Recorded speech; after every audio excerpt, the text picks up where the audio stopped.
അടിയന്തരം തന്നെ ഉള്ളോ? പിന്നെ അവിടെ വെച്ചാ മതി. 5 റുപ്യ കൊട്ട എന്നെ നോക്കണ്ട. എത്ര ആൾക്ക് ഇത് പങ്കിടണം? അവിടെ വെച്ചാ മതി. എന്നെ ടാക്സി വെച്ചിട്ടാണ് ഉത്സവങ്ങൾ കൊണ്ടുപോകുക, അറിയോ?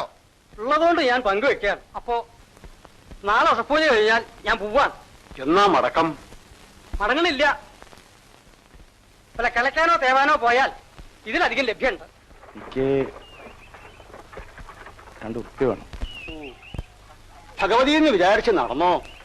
അമ്മ ഒരു വഴി അട്ടിട്ടുണ്ടാവും എന്ന് പറഞ്ഞ് നടന്നതല്ലേ അച്ചാച്ചൻ. പക്ഷവാദം പിടിച്ച് കുഴഞ്ഞു കിടക്കുമ്പോ ഭഗവതി ഇച്ചി കൊണ്ടുവന്ന് കൊടുക്കുന്നുണ്ട്.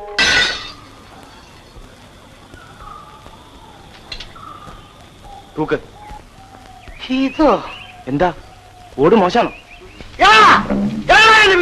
വിളിച്ചപ്പാടാ. തിരുവേനിയുടെ കച്ചവടം അറിഞ്ഞില്ല. അമ്പലത്തിലെ ശാന്തിയിലും ഭേദാന്നാ തിരുവേനി പറയണത്. അപ്പോ വിളിച്ചപ്പാട് ഇപ്പൊ എവിടുന്നാ? അപ്പൂന്റെ യാതൊരു വിവരവും ഇല്ല. ഒന്നിനെക്കോണം പോന്നതല്ലേ പോട്ടേന്ന്. വെളിച്ചപ്പാടാവാതെ രക്ഷപ്പെട്ടു എന്ന് വെച്ചോളൂ. മന്ത്രവാദം തരാവാറുണ്ടോ? മോശ. നമ്പൂരി ഒന്ന് നിരീക്ഷിച്ചിട്ടുണ്ടോ? പണ്ട് 12,000 പട്ടം കിട്ടും. 200-300 പേര് ഇല്ലത്തിന്നുണ്ടാല് ഒരു കോട്ടോ ഇല്ല. വാരാകാം, ഒത്തൂട്ടാകാം, കളിയോഗമാകാം. ഇപ്പോ ഭൂമിയുണ്ടോ?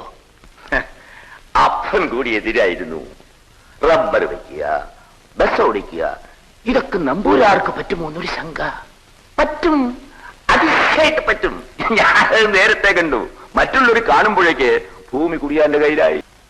തെറ്റാതെ നിത്യം ഭജിച്ചു കൊതിച്ചമ്മ വഴിയിലെത്താണി